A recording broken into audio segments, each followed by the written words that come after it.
Hello, all. Sometimes in looking for weird movies on Tubi, I stumble across science fiction and fantasy and/or other genre gems. Uh, the prototype from 2022 is not one of them. If you took a couple of writers, and in this case there are three writers, and that always gets my antenna up when there's more than one writer, uh, and said to them, take every single science fiction cliche and shove it into one confusing, completely cliched movie. This is it. Uh, it starts off with kind of an interesting premise. A soldier type from the future lands a spacecraft on the future Earth and finds something. He has a robot companion that's a flying sort of a robot, and it says prototype located, and he's in a desert somewhere, and he digs this guy up who's literally buried in the sand. He's wearing a spacesuit and or an environment suit of some sort, and he revives him, and he doesn't. The guy who wakes up, his name is Garrett, doesn't have any memory of who he is or how he got there. He's told by the agent who woke him up, whose name is Hines, played by Kenneth Belsky, that he's a soldier who worked for a secretive government agency that was investigating these aliens who are trying to take over the Earth. A couple of immediate cliches here. The aliens all look exactly like humans. For some reason, the government agents all wear these like silver suits that make them look like they're going to a gay 1970s disco for no particular reason, that we're never told why they dress like that. It's one of these movies that, and I have to make a little bit of a digression here, but I'll get to how this relates. There have been a series of movies released recently. A couple of them were good, and I did a review of one called Our Man in LA, which was an exemption to this category, but I refer to them as quote unquote wine movies, WINE, not WHINE, though a lot of the characters do that in these movies too.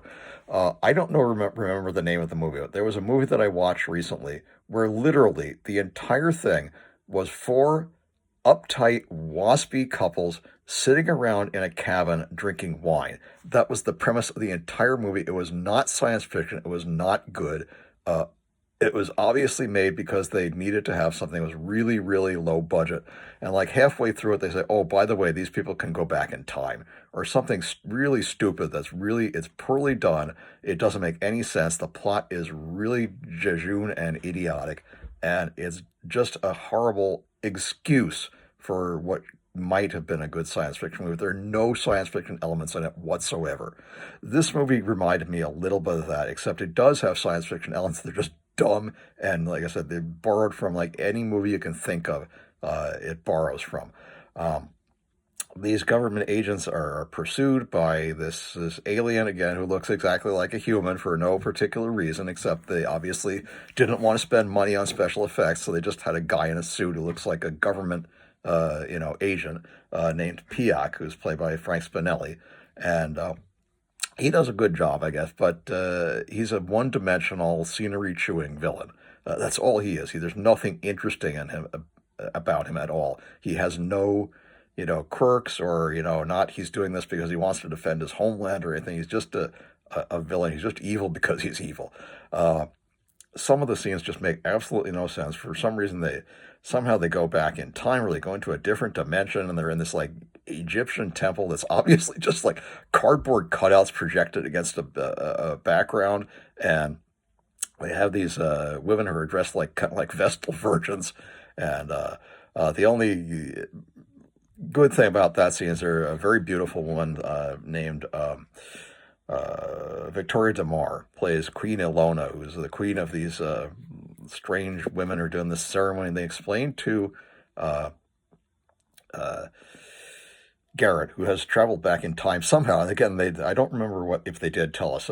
He drinks. I should mention that at the beginning. He drinks this blue alien liquid that he wasn't supposed to drink, and it was given to him by Piak, and it's meant to kill him.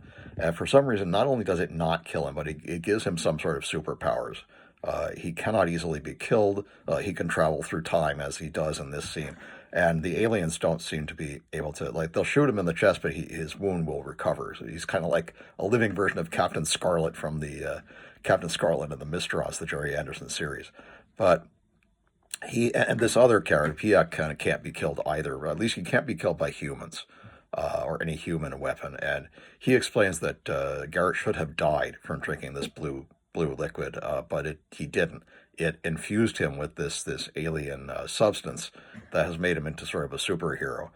But he doesn't act very much like a superhero. He acts kind of like a coward because he only seems to be running from this Pieka. He tries to kill him a couple of times. He's brave a little bit in some of those scenes, but he's mostly running around. He goes back to this strange Egyptian temple, meets this Queen Alona and her followers who are performing a sermon. They tell him that they've got this sacred knife and he has to stab him. He has to kill himself. And if he does that, he will travel back to his time and they'll be able to kill Piak. Well, he chickens out at the last minute, or Piak shows up and starts killing these girls. He basically has these futuristic soldiers who look like something out of Starship Troopers. Again, a very cliched, kind of an image. And they wipe out all these temple girls except Queen Alona, who, of course, our brave hero saves, at the last minute. Not by doing anything particularly brave. He just kind of knocks out Piak.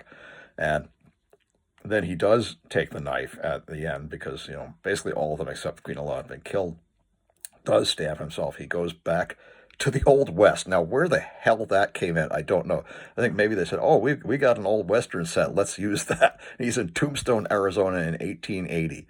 For some unknown reason. Now, he meets up with the sheriff, played by a guy named John Mars, who throws him in jail because he thinks he's a liar, and he's telling him this stuff about the aliens, and he has to defeat this Piak who's trying to make slaves out of everybody on Earth, and he just won't believe a thing. He thinks the guy's a complete nut job and throws him in jail, which is what I would have done if he said something like that in 1880.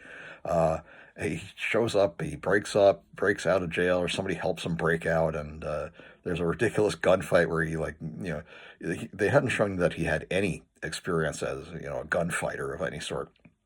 But because I guess because he has this alien DNA in him, he can outshoot anybody, there's like a Western scene, and then he stabbed himself again with a different knife and ends up back in, his own time. And the last scene is he's in like L.A. in 1980 or 90 something, and somebody hands him a vial at the end of red fluid, and you're not told what that is or why he's like smiling when he receives it.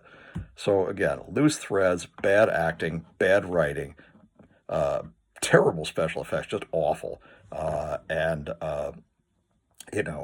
just cheap. One of these movies where I think they said, well, what can we do without using too many special effects? Well, we can have people driving around the parking lot, or we can have people driving around LA, doing things, and, people being shot to death in what's obviously somebody's office.